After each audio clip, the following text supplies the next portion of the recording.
చంద్రబాబు నాయుడు లాంటి వ్యక్తులు అనే మాట, బటన్లు ఏముంది, ముసలావిడ కూడా నొక్కుతుంది బటన్లు అని చెప్పి ఇదే మాట చంద్రబాబు నాయుడు అన్నాడు. మరి ఇదే చంద్రబాబు నాయుడు ఎందుకు బటన్లు నొక్కలేకపోతా ఉన్నాడు అని చెప్పి ఇదే చంద్రబాబు నాయుడిని ఈరోజు గ్రామంలో ఉన్న ప్రతి ఇంట్లో ఉన్న వ్యక్తులు కూడా ఈరోజు అడుగుతూ ఉన్నారు.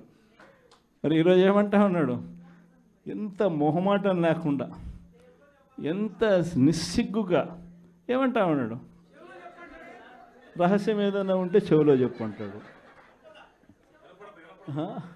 ఇంకా ఏమంటాడు, బటన్లు నొక్కిన జగన్ను పంపించినారు ప్రజలు, బటన్లు నొక్కిన కేజ్రీవాల్ను పంపించినారు, బటన్ల టైం అయిపోయింది అంటున్నాడు.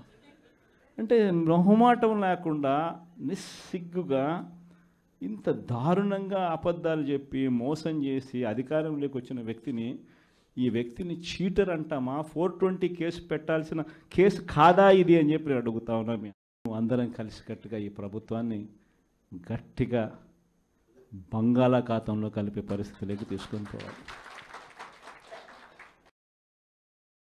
ఎన్నికలు అయిపోయాయి, దాదాపుగా 9 నెలలు కళ్ళు మూసుకొని కళ్ళు తెరిచేసరికి అప్పుడే 9 నెలలు గడిచిపోయింది. నిజంగా 2019 నుంచి 2024 మన ప్రభుత్వం ఉన్నప్పుడు, అంటే వైఎస్ఆర్సిపి జగన్ 1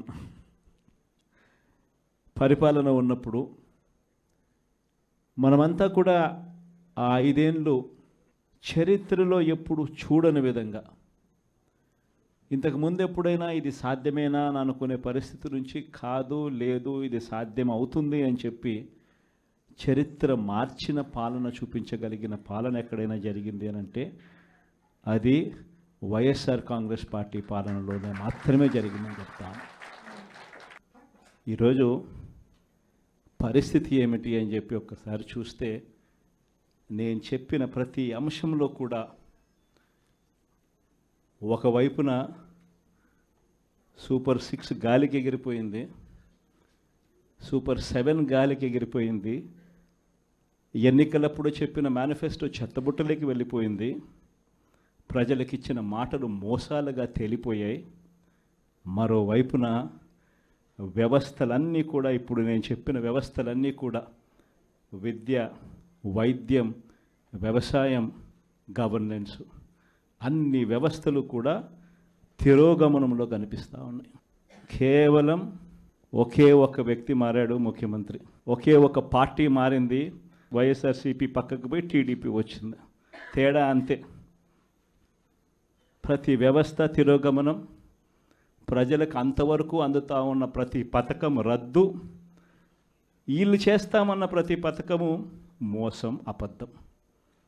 కేవలం 9 నెలల కాలంలోనే ఇవన్నీ మన కళ్ళ ఎదుటే ఇవాళ కనిపిస్తూ ఉన్న పరిస్థితులు.